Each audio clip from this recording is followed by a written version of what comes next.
सिद्धं जिनेन्द्रममलाप्रतिमा प्रबोधम् निर्वाणमार्गममलं विबुधेन्द्रवन्द्यम् संसारसागरसमुत्तरणप्रपूतम् वक्षे समाधिशतकं प्रणिपत्य वीरम्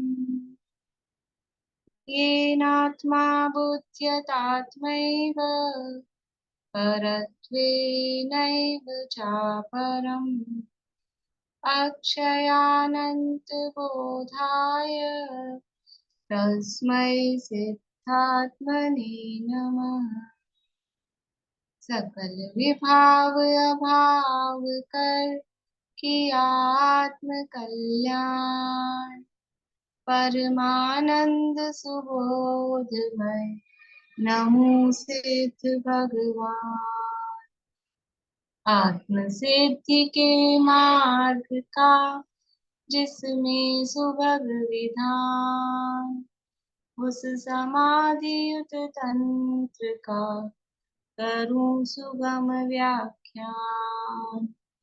नमो सिद्ध परमात्म को अक्षय बोध स्वरूप जिनने आत्मात्ममय पर जाना पर रूप जिनने आत्मात्ममय पर जाना पर रूप।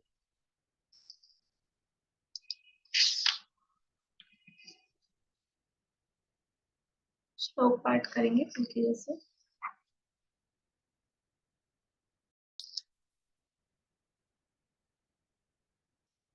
समाधि तंत्र नामक की ग्रंथ है, आचार्य पूज्यपाद स्वामी द्वारा रचित। इसके अंतर्गत आत्मा की 3 अवस्थाओं का वर्णन चल रहा है।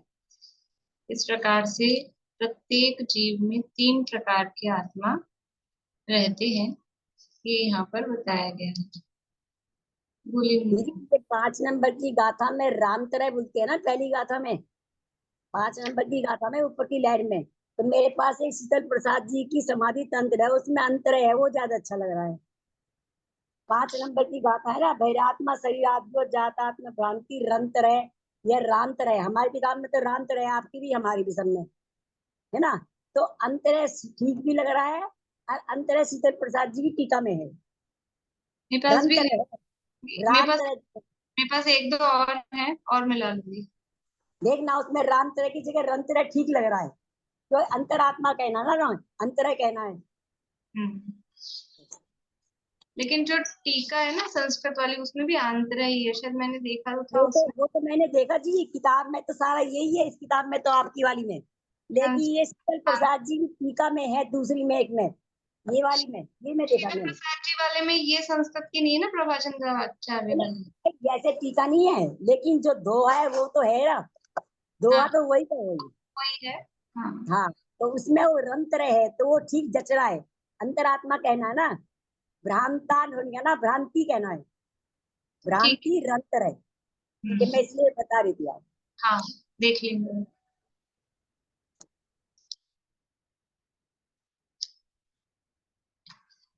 यहाँ बहिरात्मा का जो विचारधारा है, बहिरात्मा की जो मान्यता है, वो क्या मानता है, वो यहाँ पर बताया जा रहा है कि वो किस तरह से अपने शरीर को ही आत्मा यानी मैं मानता है। तो जैसे शरीर को ही मैं मानता है, जो खुद का शरीर है उसको ये मैं हूं ऐसा मानता है, तो दूसरा मैं में भी क्या देखता है कि शरीर को ही वो जीव समझता है। मतलब जीव की खबर ही नहीं है कि इसके अलावा कोई और जीव हो सकता है या है, क्योंकि भेद ज्ञान नहीं ना, शरीर जड़ अचेतन अलग और आत्मा चैतन्य स्वरूपी अलग, ऐसा समझ नहीं आता है। तो यही क्योंकि चलता बोलता उठता बैठता दिखता है, तो इसकी क्रियाओं को देखकर इसी में आत्मपने की कल्पना करता है, और पर में भी अपने जैसे अपना दिखता है वैसे दूसरे का दिखता है, तो इसलिए दूसरे के शरीर को ही आत्मा मानता है। तो अब ये जो मान्यता उसकी है कि दूसरे के शरीर को ही वो उनका जीव मान रहा है, उसका क्या इफेक्ट होता है, उसका क्या फल होता है, वो यहाँ बता रहे हैं। श्लोक नंबर 11।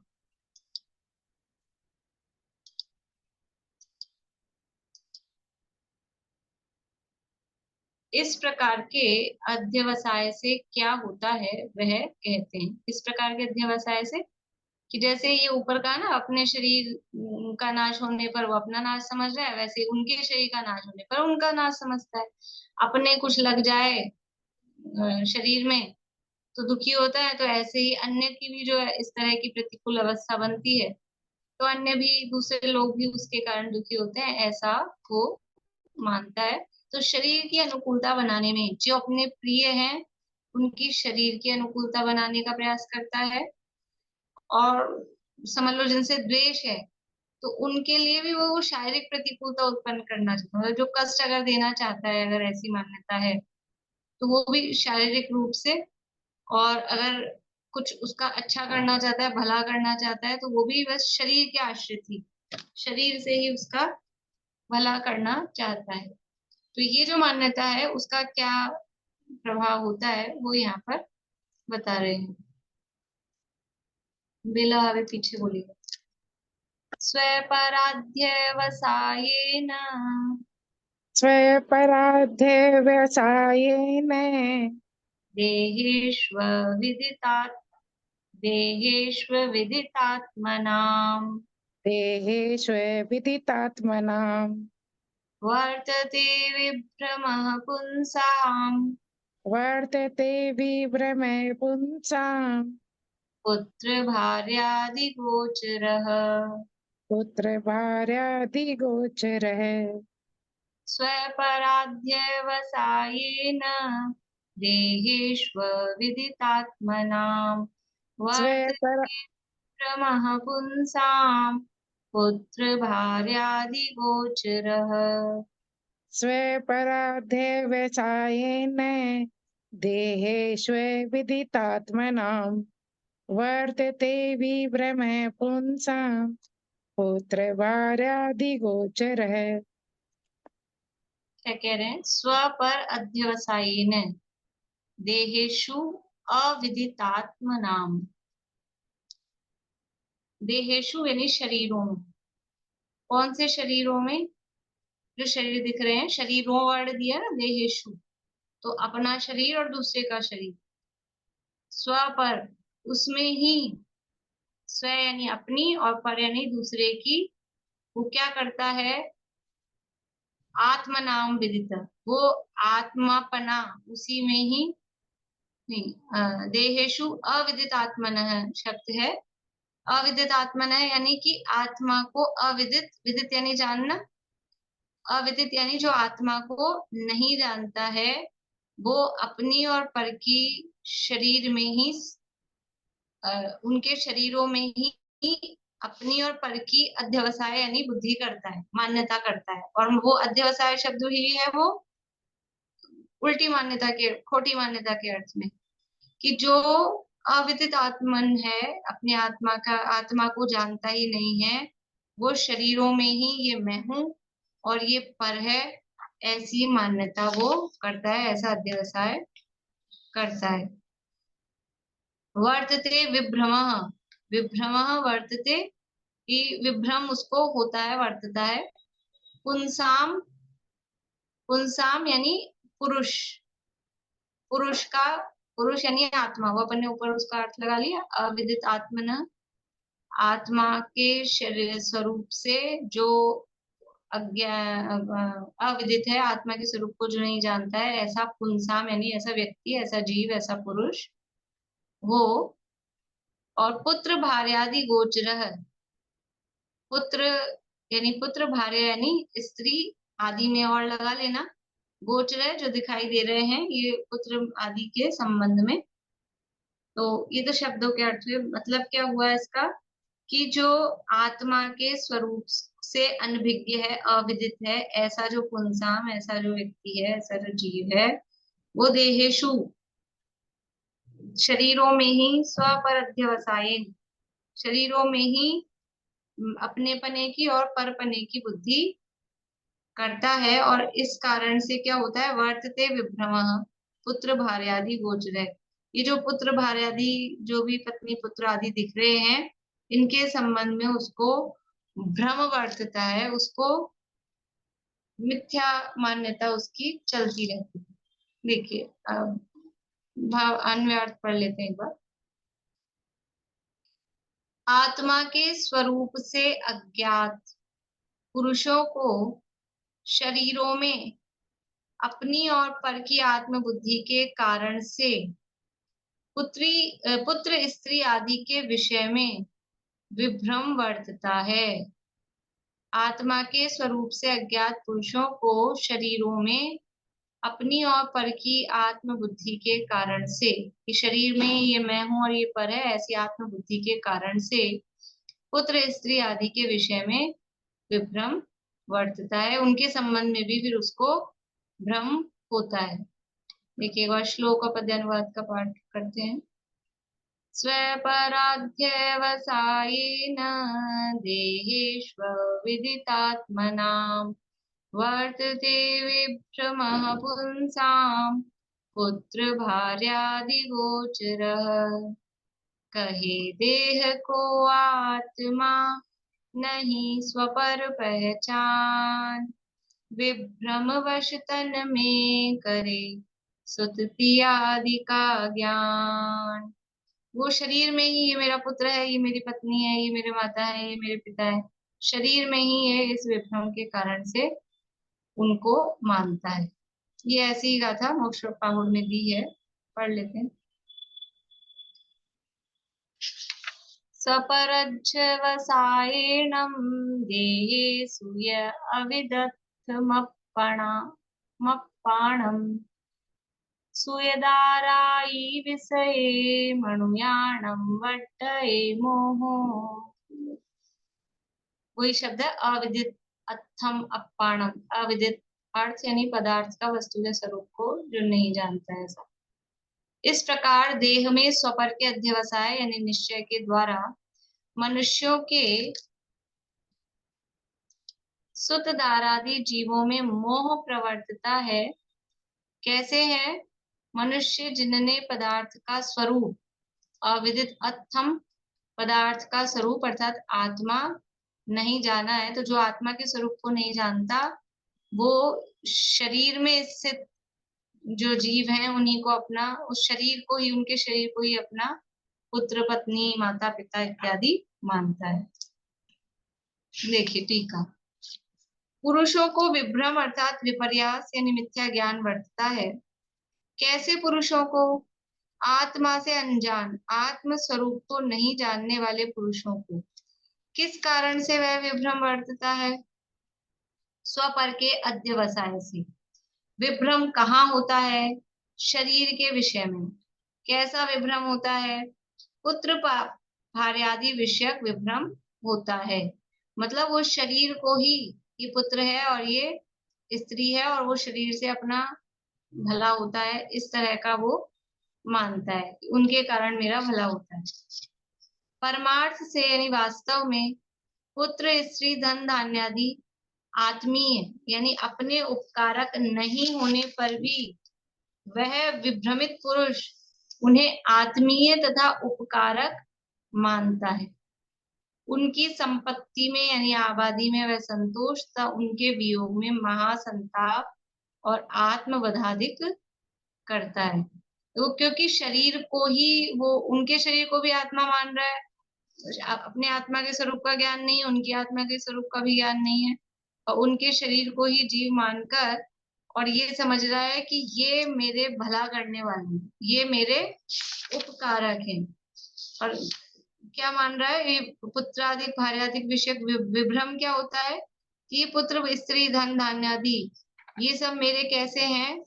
ये मेरे अपने हैं, आत्मीय, आत्मीय तथा उपकारक मानता है उनको अपना, और ये मेरे भला करने वाले हैं ऐसा मानता है। इसलिए उनकी संपत्ति, संपत्ति मतलब उनका धन दौलत बढ़ जाए, आबादी शब्द लिखा है, लेकिन संपत्ति का मतलब है संप्राप्ति, उनकी प्राप्ति में पुत्र मिले, पत्नी मिले, धन धान्य आदि मिले, माता पिता आदि मिले, और फिर वो अपने अनुकूल रहें, तो उसमें संतोष मानता है, उनकी संपत्ति में। आबादी शब्द की आबादी मतलब वही है कि वो बने रहें। आबाद रहें से बोलते हैं आबाद रहो। आबादी का मतलब है कि वो बने रहें, वो टिके रहें, क्योंकि उनसे अपना सुख मांगता है। इनके कारण मैं सुखी हूँ, ये मेरा भला करते हैं, ये मेरा अच्छा करते हैं, तो वो बने रहते हैं तो संतोष। और यदि उनका वियोग हो जाए पत्नी पुत्रादि का, तो महासंताप मतलब बहुत दुखी होता है और आत्मवधादिक करता है, आत्महत्या तक कर लेता है। पत्नी मर जाए, पुत्र मर जाए, उसके हार्ट अटैक आ जाता है, हार्ट फेल हो जाता है। इतनी सी बात में सुन के, जरा सी बात सुनी और हार्ट अटैक आ जाता है, तो वो शरीर को ही वो जीव मान रहा है। अभी असली जीव देखो, इसमें ऐसा लगता है ना कि भाई वही तो है, पत्नी पुत्रादि से मोह तो होता ही है। लेकिन यदि ये समझ में आ जाए कि वो जीव था, ये शरीर नहीं, शरीर अलग है, जीव अलग है, तो अगर उस उसका वियोग हुआ, मतलब जीव उसमें से निकल गया, तो भी वो जीव तो नहीं मरा ना, वो जीव तो है ना कहीं ना कहीं। अभी देखो, समझाते भी हैं एक दूसरे को, जब ऐसा किसी का प्रसंग बनता है ना, तो उपदेश देना सबको आता है, और देना भी चाहिए, ठीक भी बात है, उस समय वही कार्यकारी होता है। लेकिन उपदेश देते हैं, पर खुद कितना समझते हैं कि नहीं समझते हैं पता नहीं। किसी के यहाँ किसी का वियोग हो जाए, तो फिर देखो अपन तो यहाँ रो रहे हैं, आप तो रो रहे हो, और वो तो वहां, वो तो देवगति में चल गए होंगे, और वो तो वहां नंदीश्वर गए होंगे, और वो तो ऐसे वैसे जो भी। तो उसको ये बताते हैं, नहीं पता है ना कि जीव तो है, रहेगा, लेकिन फिर भी बस ये वही बौद्धिक लेवल पर है। मैं तो अपने जैसे लोगों की बात कर रही हूँ, और तो लोग पूरे मोह में ही रहते हैं, उनको तो खबर ही नहीं है। लेकिन अपने को इतना पता है ना कि वो तो वहां चले गए होंगे, और ऐसे अच्छे उसमें होंगे, जो भी है इस तरह का कह के। लेकिन अंदर में मान्यता क्या पड़ी? अंदर में मान्यता फिर भी वो, ये शरीर ही मैं हूँ ऐसा, और ये शरीर ही वो मेरे पत्नी पुत्र देखे, ऐसी मान्यता अंदर में जमी रहती है। वास्तव में भेद ज्ञान होता नहीं है। बौद्धिक स्तर पर, शाब्दिक स्तर पर, वचनात्मक लेवल पर बोलते हैं, बातें करते हैं, ठीक है, लेकिन फिर भी ये शरीर आत्मा नहीं है, आत्मा शरीर नहीं है, ऐसा भेद ज्ञान नहीं होता। भावार्थ, जिन पुरुषों को आत्म स्वरूप का यथार्थ ज्ञान नहीं है, वे अपने शरीर में अपने आत्मा की और पर के शरीर में पर के आत्मा की कल्पना करके स्त्री पुत्र आदि के विषय में विभ्रांत रहते हैं। अर्थात अपने शरीर के साथ स्त्री पुत्र आदि के शरीर संबंध को ही अपने आत्मा का संबंध मानते हैं कि इनका हमारा संबंध तो कैसा है, और ऐसा मतलब ऐसे बोलते नहीं, हमारा तो इस भाव का नहीं है, अनेक भावों का है, हमारा तो अनेक भावों का संबंध है, तो वो शरीर का नहीं है, आत्मा का है। लेकिन ये भी वास्तव में क्या है? ये भी तो मोह ही है ना। अनेक भावों का संबंध क्या है किसी से? किसी भी जीव से क्या संबंध है कि नहीं साहब, पिछले भावों का संबंध है, और 10-10 भाव तक चल रहा था, और ये है वो है, कि मतलब उस आधार पे वो मोह को ही पुष्ट करते हैं वास्तव में। और वो आत्मा का संबंध यहाँ तो शरीर ही दिख रहा है स्पष्ट रूप से। कल कहा था आप लोगों को काम करने को, किया? अर्चना जी हाँ कर रहे हैं, और बाकी सब लोग देख रहे हैं। चलिए कोई बात नहीं, अब इनसे सुनते हैं कि क्या विचार है इनके। बोलिए। जैसे सुबह से उठे तो सोचा, तो उसको मेरे को एक प्रश्न भी पूछना है, मैं वो बाद में पूछूंगी। जैसे मतलब मंदिर गए तो समझ आया कि ये शुभ राग है, भगवान के प्रति भक्ति का राग है, और चूंकि अब ये समझ में आ गया कि ये राग है, तो दर्शन मोह का तो उदय नहीं है, लेकिन चारित्र मोह का मेरा उदय है अभी, तो उसकी वजह से ये राग हुआ। वहां जाके भी अब जब से आपने बताया तो ये लगता है कि हाँ, अपने मतलब उपयोग को एकाग्र करना चाहिए। तो उसमें भी थोड़ा सा लगता है, जैसे क्या है, पहले परिक्रमा देते थे तो जो आप बताती थी वही लगता था कि बोल रहे हैं कहीं उपयोग है। अब मतलब उस पर गौर करते हैं उस चीज को, तो वो चीज हाँ पकड़ में आती है। और ऐसे ही जैसे भूख लगी तो उसे लगा ये क्षुधा वेदनी कर्म का मेरा उदय है और इस समय मैं शांत रहूंगी तो मतलब साथ थोड़ा सा वो पड़ेगा, मतलब पाप बंद कम होगा और इसी में मैं व्याकुलता करूंगी। तो इसमें मतलब एक दो बातें मेरे को ये पूछनी है। जैसे हम सुबह नहाए धोए तो मतलब ये शरीर के प्रति राग है, लेकिन फिर उसमें हम कौन से कर्म का उदय मानेंगे? जैसे हमने और कामों में तो माना कि अगर हमें खाना बना रहे हैं तो इसमें मैं करता नहीं हूँ, ये पुद्गल का परिणमन है, मैं इसको मात्र जानने वाला हूँ। तो ये दर्शन मोह का मेरा मतलब उदय कम है और चारित्र मोह का उदय ज्यादा है इस टाइम पे। उदय तो कोई एक समय में एक ही कर्म का उदय थोड़ी ना होता है। नहीं, तो वही चीज नहीं समझ पा रही हूँ, अभी वही जानना चाह रही हूँ। पर मोटा मोटा कहेंगे तो एक समय में 8 कर्मों का उदय है। और प्रकृतियों को भी देखेंगे अपन तो एक समय में यदि समझ लीजिए, अब अभी ऐसा निकाला हुआ ध्यान नहीं है, लेकिन 55 56 57 इस तरह के उदय है। जैसे मोहनीय कर्म में दर्शन मोहनी और चारित मोहनी दोनों मिला के मोहनीय कर्म में 8 का उदय हो सकता है, कि 9 का उदय हो सकता है, कि 10 का उदय हो सकता है एक बार में एक साथ, ऐसा। तो अब आपने जो पूछा है कि नहारे धोरे हैं, नहारे धोरे हैं तो कौन से कर्म का उदय है? तो और उदय तो चल ही रहे हैं, ज्ञान वर्ण आदि के जो जो है वो तो उदय चल ही रहे हैं। लेकिन अब पर्टिकुलर नहाने की बात है तो जो शरीर बना हुआ है वो शरीर नाम कर्म के उदय से वो लाइफ लॉन्ग चलती रहती है प्रकृतियां उदय में। कुछ कुछ तो ध्रुवोदयी प्रकृतियां होती है जो जिनका उदय चलता ही रहता है। अब है कि अभी हमको नहाने में अब अनुकूलता लग रही है तो सादा वेदनी का उदय है। नहाने को मिला तो अनुकूलता लग रही है तो सादा वेदनी का उदय है। और किसी को नहाना पसंद नहीं हो और वो नहाना पड़ रहा है तो उसके लिए सादा वेदनी का उदय है। और जो सामग्री मिली है वो भी वेदनी, मान लो अनुकूल जो भी हमको सामग्री मिली है तो वो भी वेदनी के उदय से मिलती है। जो सामग्री मिल रही है अनुकूल मिल रही है सादा वेदनी का, प्रतिकूल मिल रही है सादा वेदनी का। सर्दी के दिनों में ठंडा पानी मिल रहा है, गर्म चाहिए था, असादा वेदनी का उदय। और गर्मी के दिनों में गर्म पानी मिल जाए, टंकी में से गरम गरम पानी आ जाए तो वह असादा वेदनी का। तो ऐसा पर्टिकुलर एक ही कर्म का उदय नहीं कह सकते हम कि जो भी कोई काम हो रहा है तो एक ही कर्म का उदय। मोटा मोटा अपन देख सकते हैं अलग अलग तरह से कर्मों के उदय, उस समय सब कर्मों के उदय चलते हैं बराबर। अच्छा, बढ़िया। थोड़ा ऐसी कोशिश करूंगी तो शायद बढ़ जाए। हाँ, और थोड़ा ज्ञान को भी देखने का प्रयास करें, ज्ञान स्वभाव को। हाँ, बोलिए। इसमें दर्शन मोहिनी को नहीं ले सकते कि अपना उस दर्शन मोहिनी के कारण शरीर में एक ममत्व हो रहा है इसलिए नहाने का भाव आ रहा है, जबकि शरीर ही मैं नहीं हूँ, ऐसा वेद ज्ञान चलना चाहिए ना उस समय।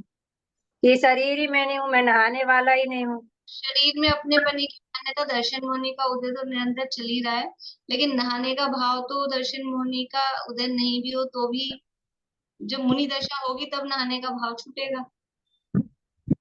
चौथे पांचवे गुण स्थान वाला भी नहाएगा, नहाने का भाव आता ही है, नहाना ही गृहस्थ का कर्तव्य भी एक तरह से कहें स्नान करना। तो इसलिए उसको दर्शन मोहनी में ऐसे नहीं डाल सकते। वो तो जिसके दर्शन मोहनी का उदय है उसके है ही, तो वो नहाने का जो भाव आ रहा है वो उसके साथ प्लस है ही उसमें।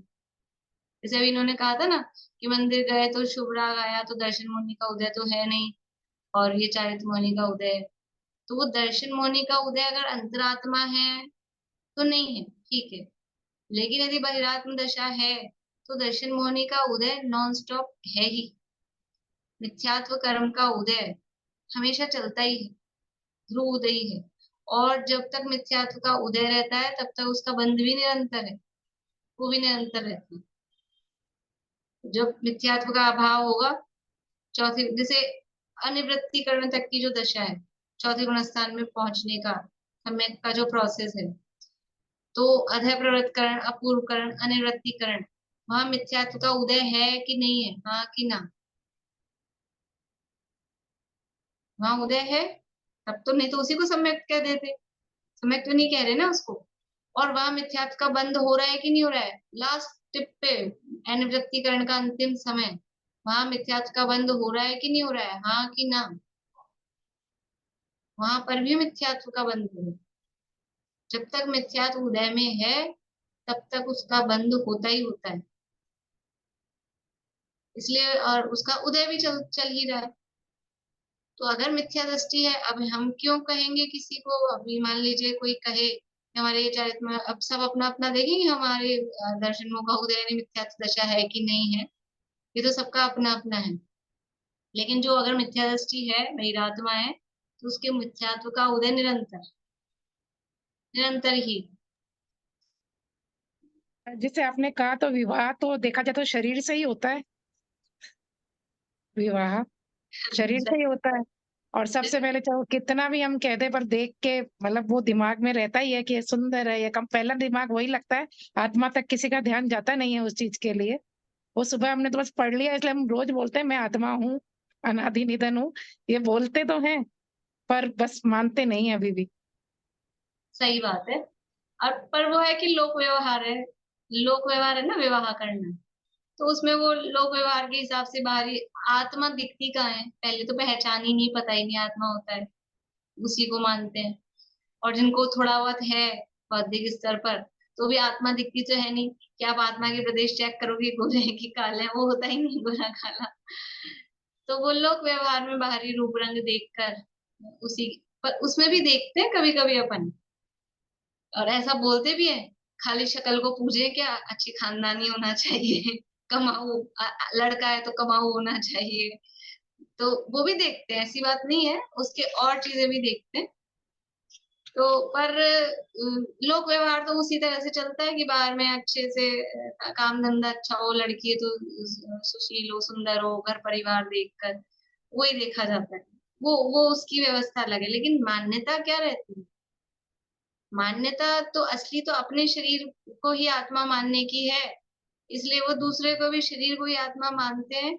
और मतलब जो भी अनुकूलता प्रतिकूलता का जो भी विचार करते हैं ना, तो बस हम केवल शरीर मतलब दूसरे का भला करना है और अपना भला करना है, तो उस क्राइटेरिया में क्या आता है, अपना भला करने के नाम पर पंखा चला लो, थोड़ा अपने पे ध्यान दिया करो, तो थोड़ा शरीर पे कुछ तो ध्यान अपने पे यानी बाहरी चमकाने में, और कुछ अपने पे ध्यान तो थोड़ा इंटरनल खाने पीने में, यही ध्यान देते। अपने पे ध्यान देने का क्या अर्थ है? या तो अच्छा खाने पीने का ध्यान दो, या फिर थोड़े बाल बाल सफेद हो रहे हैं कि झुर्रियां पड़ रही हैं तो वो ध्यान दे लो, यही अपना दिखता है। दूसरे के लिए भी हम क्या देखते हैं, जो अपने पुत्र आदि है उसका क्या देखते हैं, उसका भी यही देखते हैं, इसको अच्छा खाने को मिले, अच्छा वो दिखे, इसके गर्मी नहीं लगे, सर्दी नहीं लगे, जो भी है वही अनुकूलताएं जुटाने का प्रयास करते हैं, उसी में लगे हुए रहते हैं। उसको तकलीफ हो, शरीर में कोई प्रॉब्लम हो, तो लगता है ये तकलीफ में, क्योंकि हमारे शरीर में कोई प्रॉब्लम होती है तो हम तकलीफ समझते हैं, उसके शरीर में तकलीफ होती है तो हम लगता है इसको भी तकलीफ।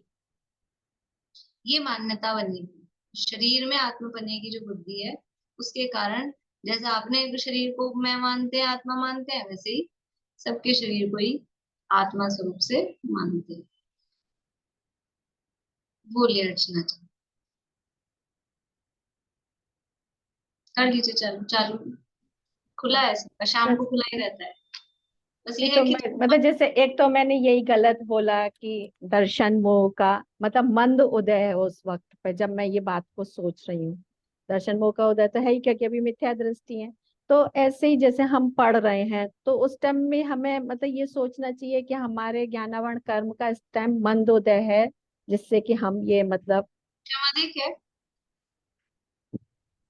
ये मतलब क्षमा सही है कैसे, ये इस तरह से।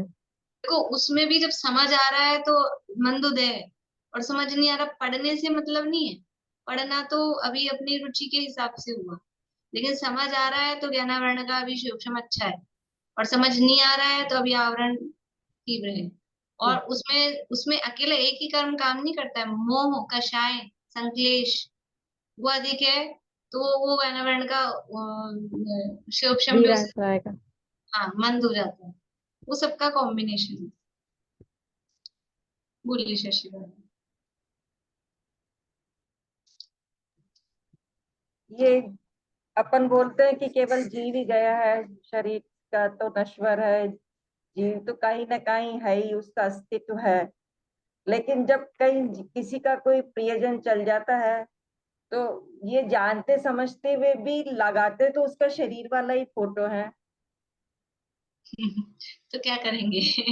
आत्मा की फोटो ही नहीं होती ना। तो शरीर से ही है ना। तो मैंने कहा तो लोक व्यवहार में तो लोक व्यवहार तो लोक व्यवहार। एक मिनट आपको म्यूट करती हूँ, डिस्टरबेंस आता है, मैं बोलती हूँ। लोक व्यवहार तो लोक व्यवहार के हिसाब से ही चलेगा। जिसका वियोग हुआ है तो फोटो उसी आदमी की लगाई जाएगी कि फिर किसी की भी लगा देंगे।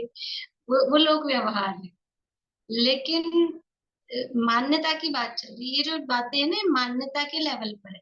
इसका मतलब ये नहीं है अब कि किसी के शरीर का ध्यान रखना बंद कर दे कि शरीर तो आत्मा है नहीं, तो चूल्हे में जाए, कुछ भी हो, सर्दी लगे गर्मी लगे भूखा मरे। वो नहीं है बात। बात है अंदर की मान्यता की।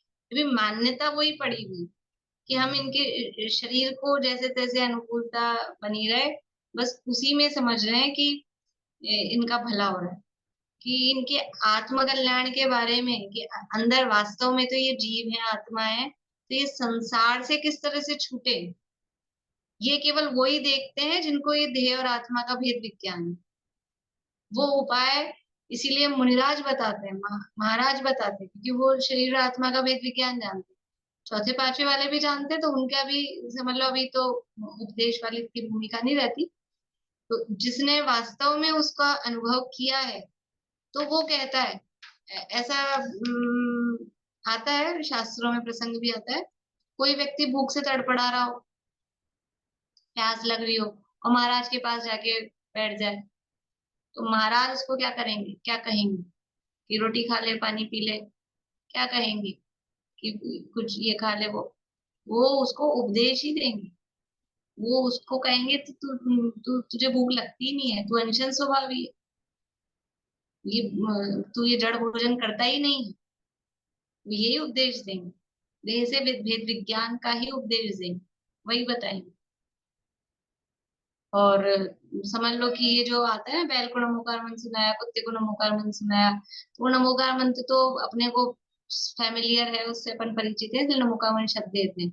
उस समय भी कुछ उपदेश ऐसा ही भेद विज्ञान का दिया, ये जो कष्ट हो रहा है, कि जो भी हो रहा है, ये तकलीफ शरीर में, तुम शरीर नहीं हो, तुम आत्मा हो, ऐसा कुछ उपदेश दिया तो उसके संक्लेश कम हुआ, इसलिए वो मर के शापी देवों की कुत्ता हो गया, हाँ देव हो गया। ऐसा है। बुरी अशांति। चल आवाज बंद है, आवाज। जो सम्यक दृष्टि है उसको तो एक बार आत्मा और देह का भेद अच्छे से पता हो गया, श्रद्धा पक्की हो गई सम्यक दृष्टि की, और शाही कोई तो और ही ज्यादा हो गई।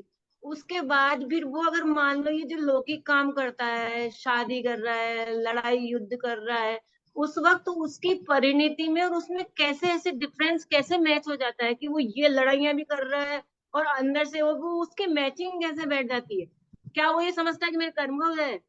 अरे होता है ना ऐसे, होता तो है, पर वो में मैचिंग कैसे हो जाती है? ये माया होता हुआ जाल तो पढ़नी कहानियां। किसी के प्रति अंदर तो बहुत द्वेष भाव हो, और बाहर से बड़ा मीठा मीठा और ऐसा बोले, ये होता है कि नहीं होता है? तो तो भाई अंदर में बहिरात्मा की बातें हैं। बहुत छोटा है, हाँ, नहीं है। किसी व्यक्ति के प्रति अपने को मान्यता ये हो कि बिल्कुल बेकार आदमी है, बिल्कुल पसंद नहीं है, ऐसा, लेकिन वो सामने आ जाए तो बोलते बड़ा मीठा मीठा है। ये ये तो सब बहिरात्मा की बातें हैं, वो तो कुछ भी कर ले। उदाहरण दे रही हूँ, उदाहरण तो जैसे यहाँ पॉसिबल है, वैसे ही वहां भी पॉसिबल है ना, कि मान्यता में नहीं मानता है शरीर को आत्मा। और स्त्री पुत्रादि में सुख की मान्यता नहीं है, स्त्री मुझे सुखी करती है, स्त्री के कारण मैं सुखी होता हूँ, ये 100% मान्यता नहीं है। लेकिन फिर भी वो राग आता है, शादी करता है। अब ये तो समझ में नहीं आती, इसीलिए तो चिन्मूढ़ धारी की मैं रीत लगत है अटापटी, ये तो समझ में आ जाए बात, ये कुछ अटपटी बात है ये, लेकिन होता है। अपने को भी बहुत बार, मतलब बहुत जगह ऐसा मिथ्या दृष्टियों को भी स्थूल रूप से होता है कि करना नहीं चाहते फिर भी करते हैं, होता है। और नहीं चाह, देखो होता है का मतलब अंदर बिना राग के कुछ नहीं होता है। हम कह देंगे कि हमें हमें राग नहीं था, ये जबरदस्ती लिया है। मान लो कहीं जाना नहीं था, पिक्चर नहीं जाना था मूवी हॉल में, और ये लिया है साहब, जबरदस्ती लिया है, हमारी तो इच्छा नहीं थी। हाँ ये वो तो बात। हमारी इच्छा कम थी, लेकिन आपकी थोड़ी बहुत भी अंदर इतनी सी भी इच्छा नहीं हो हाँ तो हाँ कोई ला नहीं सकता है जबरदस्ती। हाँ। अगर आप इतनी सी भी इच्छा नहीं हो तो त्याग होता ना, तो त्याग नहीं है तब तो वो पकड़ लाए, तो वो राग मुझे है, लेकिन फिर भी खेद वर्तता है ना उसका, कि आना नहीं चाहिए था, आना नहीं है, लेकिन हाँ फिर भी आके बैठ गए। हाँ ऐसे ही सम्यक दृष्टि का होता है, और उससे सुख नहीं मानता है, मान्यता अंदर वही है। मान्यता अंदर वही होने पर भी, देखो अपनी ये मान्यता होती है कि नहीं किसी किसी व्यक्ति के संदर्भ में, कि ये मानेगा नहीं अपनी।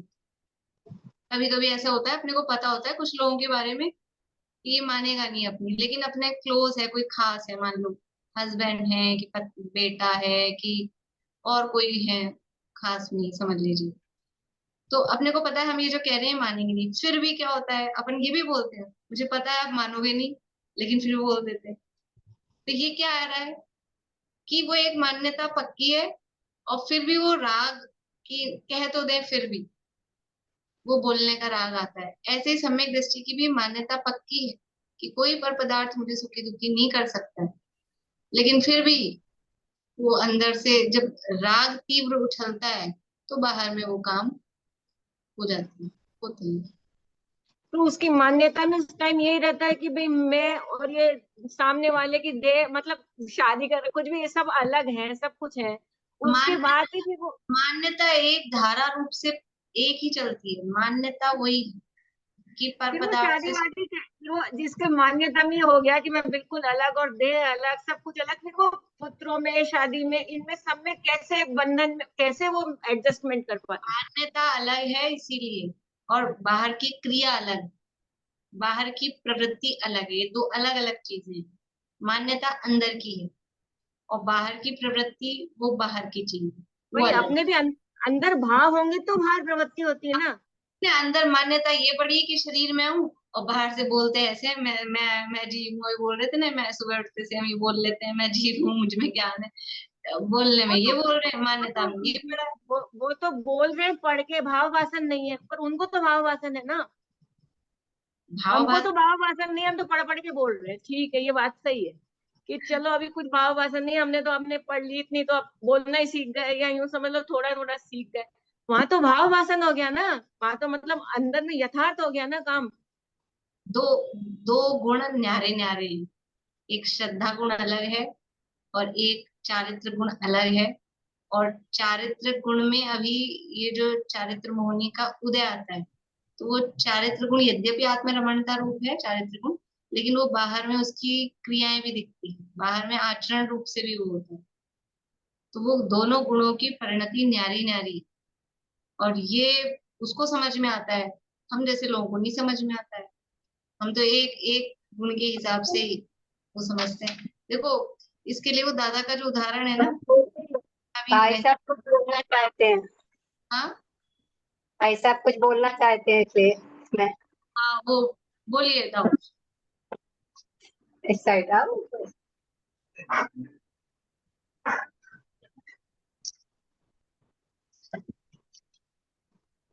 जय जगन्नाथ सभी के लिए। हाँ जय श्री।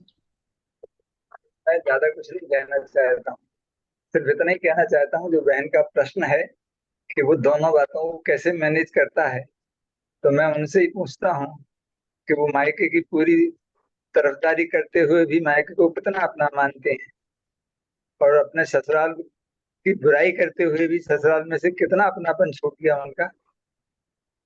पूरा का पूरा समर्पण उनका ससुराल के प्रति रहता है, भले ही पक्ष मायके का आता रहता हो। बस इसी प्रकार सम्यक दृष्टि है, उसके लिए पक्ष पूरा आत्मा का रहता है, भले ही सारे संसार के कामों में रात दिन लगा रहता हो। ये अपना अनुभव गम्य उदाहरण है, और इससे वो बात समझी जा सकती है कि दो धाराएं एक साथ कैसे चल सकती हैं। आगम की भाषा में तो आपने चारित्र मोह दर्शन मोह का भेद करके बता ही दिया है। ठीक है, मेरा तो कहना हो गया, आप एक्सप्लेन कर देना होगा। और भी उदाहरण इसलिए आते हैं कि वो धाय माता होती है, बच्चे को खिलाती है। बनारसी दास ने खूब सारे उदाहरण इसलिए दिए, धाय खिलावत बाल। तो वो मुनीम का हाँ मुनीम बोलिए। का है मुनीम का उदाहरण तो अपन ने पढ़ा है ना, गुमास्ते का। हाँ, मुनीम का उदाहरण है कि वो मुनीम जी दुकान में मेरा मेरा मेरी दुकान नहीं, मुझे नुकसान हो जाएगा, नहीं मुझे घाटा हो जाएगा, और ऐसा सब दिखता है। लेकिन अंदर मान्यता में ये है कि अपना कुछ नहीं है। अंदर बिल्कुल बाहर में दुखी होता हुआ है और होता भी है, लेकिन फिर भी एक धारा अंदर, जो दुख सेठ जी को खुद को है, घाटा हो गया, नुकसान हो गया, तो जो सिर्फ दुख सेठ जी को होता है, मुनीम को ऊपर से दिखता है दुख होता हुआ, लेकिन अंदर में शांति है, कोई दुख नहीं। जरूरत हो जाए तो मुनीम अपनी तनख्वाह में से कटवा के नहीं भरता है, और लाख रुपए का बेनिफिट हो जाए तो उसमें से अपना शेयर नहीं मांगता है कि साहब हाँ मैंने इसके लिए कितना झगड़ा किया, कितना परेशान हुआ, कम से कम 10% तो मुझे दो। हाँ नहीं कहता, देवे राजी खुशी, तो वो भी कहता है साहब ये तो मेरी ड्यूटी थी, उसमें क्या बात हाँ है। नैतिकता तो ऐसी चलती है ना लोक में भी। तो हाँ ये सारे उदाहरण हमें बहुत अच्छी तरह समझाते हैं ज्ञानी कहाँ किस भूमिका में खड़ा है। अभी उसके जीवन में कोई व्रत नहीं है, कोई योग संयम नहीं है, सिर्फ एक मान्यता पलटी है। लड़की की सगाई होते ही उसका दिमाग पूरा पलट जाता है, उसकी पूरा ससुराल का जहाँ कुछ देखा नहीं, सुना नहीं, अनुभव किया नहीं, समझा नहीं। उस जमाने की बात करें तो आज थोड़ा मिलजुल लेते हैं, अलग बात है, देख लेते हैं, तो उसका पूरा दिमाग घूमता है कि नहीं घूमता है? एक सेकंड में ही सारा घूमता है। दादा तो कहते थे पर्दे के पीछे वो सुनती है, पिता माँ को बताता है कि आज संबंध फाइनल करे आए हैं, तो वो पर्दे के पीछे एक सेंटेंस सुनते ही उसकी पूरी दुनिया बदल जाती थी। तो कैसे बदल जाती? तो घर का मायके में सब करना बंद कर देती, दूसरे दिन खाना नहाना, माँ की सेवा करना, कुछ बातचीत करना, घर में कोई एडवाइस करना, सब बंद कर देती है। कुछ नहीं करती है, अरे अंतिम समय तक नहीं करती है। अंतिम समय तक अपने मन की बात कह देती है, भैया ऐसा नहीं होता है, थोड़ा शांति से काम लिया करो, हमने बहुत दुनिया देखी है, ऐसा कह जाती है भैया के घर में। लेकिन कोई फर्क नहीं, को ठीक नहीं मानो तो तुम्हारी माया, हम तो चले अपने घर। बोलिए प्रभु। चलो, श्रद्धा पलट गई पर दृढ़ता में कमी है, इसीलिए तो गुण स्थानों का वर्णन हाँ शास्त्र में।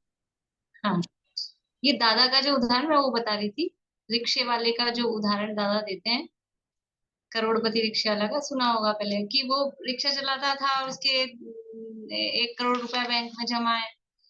अब उसको विश्वास हो गया, पक्का हो गया, फाइनल हो गया, मतलब मैं पूरा नहीं बता रही हूँ, कि जब उसको ये पक्का पता लग गया कि ये मेरे ही हैं, ये 1 करोड़ रुपए मेरे ही हैं, और उसको भी पता लग गया, सबको पता लग गया, तो लेकिन अभी कपड़े कौन से पहन रखे हैं, और अभी रह कहाँ रहा है, काम क्या कर रहा है, अभी खा पी क्या रहा है, कि अभी क्योंकि रुपया हाथ में नहीं आया ना, अभी वो हाथ में नहीं आया पैसा अभी, तो वहीं रह रहा है जहाँ चाल वाल जो भी बोलते हैं, कच्ची बस्ती में, वहां रह रहा है, और वही फटे पुराने कपड़े पहने हुए हैं। लेकिन मान्यता क्या है, मान्यता में अब क्या है, मैं करोड़पति, मैं रिक्शे वाला नहीं, मैं करोड़पति, ये मान्यता।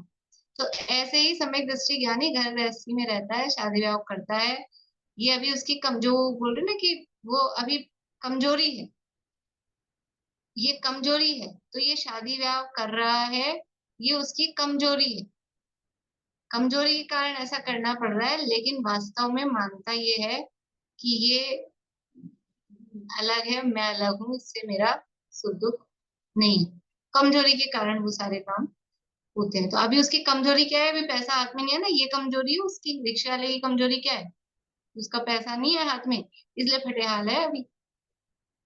ऐसे सम्यक दृष्टि ये शादी ब्याह करता हुआ ये संसार में इस तरह के हालत में दिख रहा है कि स्त्री में रमण हो रहा है, कि देवांगनाओं में रमण हो रहा है, तो ये सब उसकी कमजोरी की निशानी है।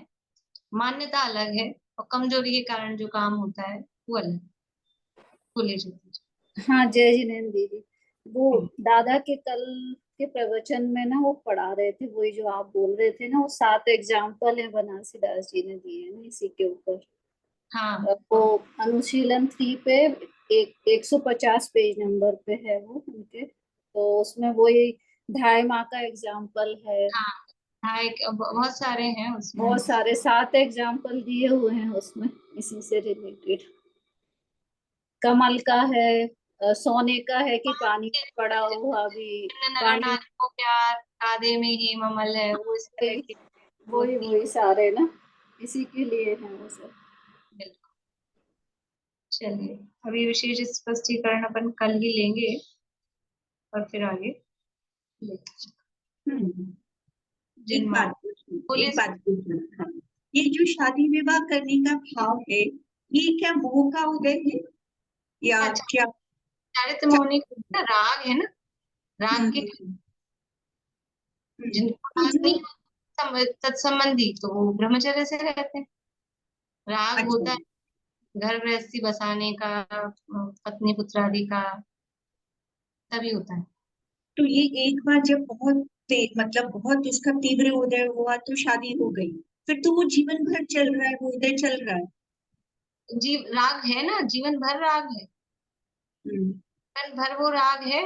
और जब वो राग अगर टूट जाए, राग टूट जाए तो तलाक नहीं, वो हम्म, राग का भाव, कषाय चौकड़ी का ही अभाव हो जाए तो मुनि दशा होती है, अथवा फिर उनमें ब्रह्मचर्य या पर पांचवें गुण स्थान में वो स्थिति होती है। तो फिर अभी उनमें जो अपनत्व देखा का भाव जाता भी तो है, होता है। एक मिनट आशा आंटी, बोलिए सुनो। अभी जो देखा जाता है कि मन है, बच्चों का राग है, लेकिन होती नहीं है, करनी नहीं है, तो वो फिर क्या होता है? अब वो तो दूसरी चल रही है, आजकल की तो चीजें अलग है, फ्री रहना चाहते हैं, वो बंदिश में नहीं रहना चाहते हैं। राग नहीं है ऐसा नहीं है, वो हम्म, दूसरे दूसरे साधन, मतलब फिर वो उस तरह से हाँ, रहते हैं। राग तो है, अपनी शर्तों पे करनी है, वरना नहीं करेंगे। हाँ, तो वो इसलिए कि वो दूसरे की कोई अधीनता, मतलब अब ये ना कि ये भी राग है वो भी राग है, तो कौन सा राग तीव्र हो रहा है भाई, ये भी राग है, ये भी एक तरह का राग है कि मेरे अनुकूल मेरे हिसाब से हो। तो तो अब ये राग हावी होता है तो ये शादी वाला मन पड़ जाता है, और कोई फिर जिसको शादी वाला तीव्र होता है तो वो इस राग को कम करता है कि ठीक है कुछ कंप्रोमाइज करते हैं। ऐसा होता है ना, तो राग तो है ही। राग है। स्त्री पुत्र से फिर अपनत्व भी होता ही है। होता है ना अपनत्व, लेकिन उसी उसी चारित्र मोह के लेवल पर ही होता है, उसी लेवल पर उनको अपना कहेगा, अपना मानेगा, अपना शरीर को भी मेरा शरीर ही बोलेगा, और परिणामों के लेवल पर भी वो रहेगा वो, लेकिन मान्यता में वो उसको अपना ये मेरा है, ये मैं हूँ, ऐसा नहीं मानती। बिल्कुल वो मुनीम वाली जो बात है ना, वो सब मुनीम जो भी काम करेगा मेरी दुकान और मेरा नुकसान और ऐसा करके सारा काम मेरा मेरा करके करेगा, लेकिन अंदर एक धारा मान्यता वो क्या रहती है, फिर उसके वो वो अनंतानुबंधी कषाय वाला, अनंतानुबंधी कषाय भी नहीं होगी। अनंत अनुबंधी तो नहीं है ना, सम्यक दृष्टि की बात कर रहे हैं हाँ, तो अपन। फिर वो कषाय भी नहीं होगी उसके फिर। हाँ, अनंतानुबंधी जन्य राग नहीं है बस। हाँ, ये जो शादी ब्याह का और मेरा कहने का ये जो आ रही है बात, ये अप्रत्यय ख्यान का उदय है, ये अप्रत्यय ख्यान का काम है। अच्छा, ये अनंतानुबंधी में नहीं है। और अनंतानुबंधी भाव के हिसाब से, हाँ भाव के हिसाब तब तो अनंतानुबंधी का ही उदय है, तब तो वो कहेगा ही, तब तो वो मानता ही है। से। हाँ, अभी जो जिसके अनंतानुबंधी का अभाव हो गया और फिर भी वो शरीर को अपना कहता मानता, स्त्री पुत्रादि को अपना कहता मानता, मानता मतलब बोलता हुआ दिख रहा है, तो वो उसके अप्रत्यय ख्यान का उदय है। अप्रत्यय ख्यान के उदय के कारण उसकी इस तरह की परिणति, शादी ब्याह करने की जो परिणति हो रही है वो अप्रत्यय ख्यान के उदय के कारण। चलिए, जिनवाणी स्तुति बोलिए, कौन बोल रहे हैं? नीलम भाभी बोलिए।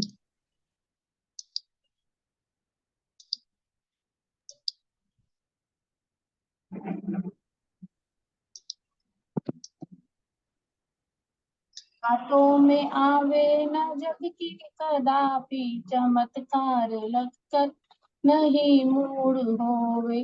अरे पर की निंदा प्रशंसा स्वयं की, करके समय शक्ति बुद्धि न खोए। चलित को लगावे सहज मुक्ति पथ में, व्यवहार सबसे सहज प्रेम में हो। दुर्भाव मन में भी आवे कभी ना, निर्दोष सम्यक जयवंत वर्ते।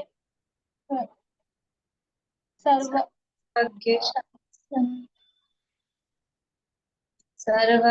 शासन जयवंत वर्ते, निर्ग्रंथ शासन जयवंत वर्ते।